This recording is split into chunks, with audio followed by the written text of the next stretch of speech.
one of those loons gets on the jury. Mainstream media typically knows very little about firearms and are not questioning how the wound in Charlie Kirk does not match the alleged murder weapon. We do not at this time have any information that would lead to any additional arrests. The prosecution is just saying, oh, well, this is the murder weapon, this is what happened, and they're just following suit. And because they don't really have any background in firearms, it's not really crossing their mind at all to question that that weapon actually did that to Charlie Kirk. However, hunters, military personnel, and healthcare professionals who have a good idea of what kind of damage rifles can do to the human body are not buying the prosecution's narrative. They are not believing that a 30-06 rifle round will simply just do that to a human neck, where a human neck could actually stop a whole 30-06 round from passing through. I don't think this is going to help to stop the conspiracy theories. His head fell off. However, the white-collar media elite are typically not firearm enthusiasts. Nice. Did I hit it? You hit it. Yeah. You hit it. Yeah. Woo. Keep going. Okay. Same thing. Same target. Shouldn't I just quit while I'm ahead? It's not pulling. I pulled the trigger, but it didn't go. There you go. Is it okay to have my face on the rifle? Yes.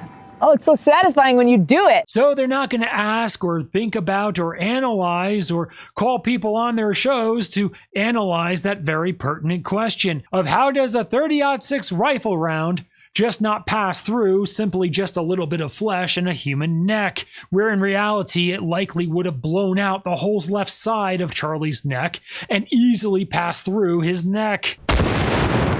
That is one of the most devastating 30 caliber rifle rounds I've ever put in a ballistic shell block right there.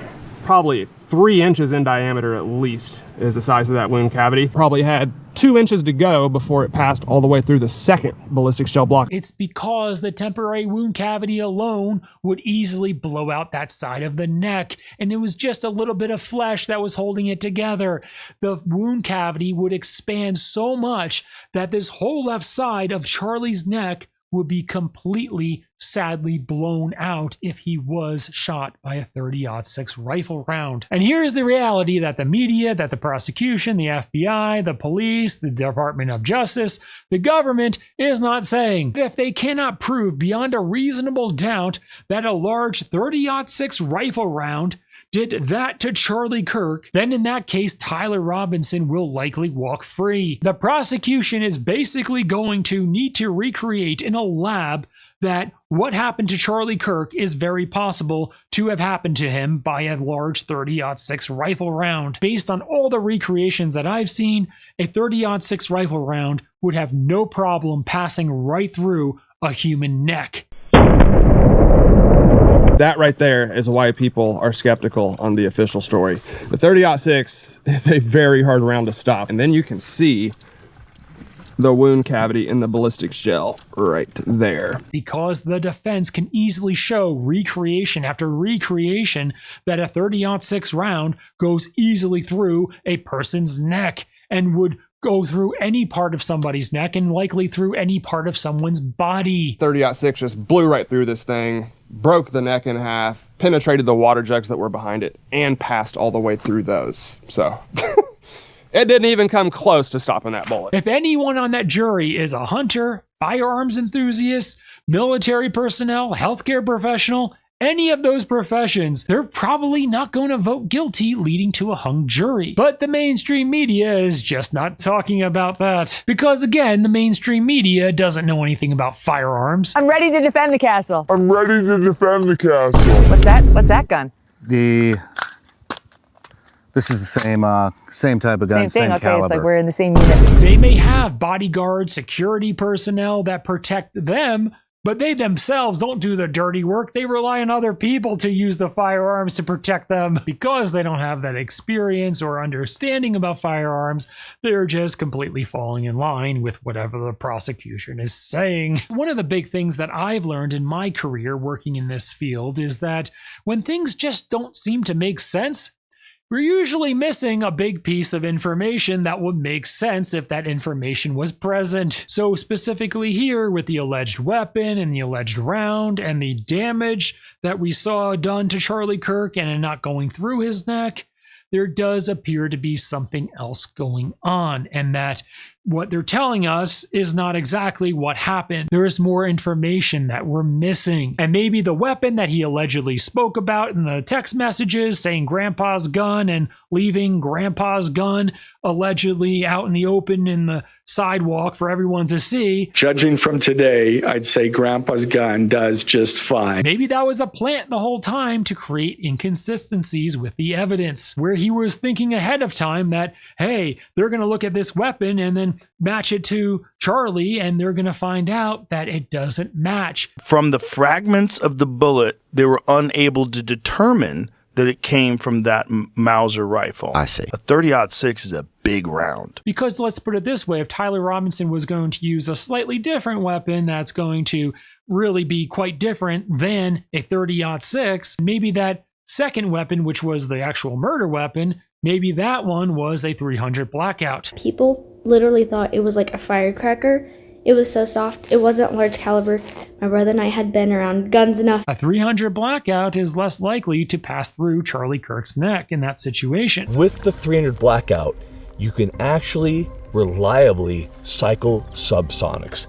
That means that a 300 Blackout is ridiculously quiet.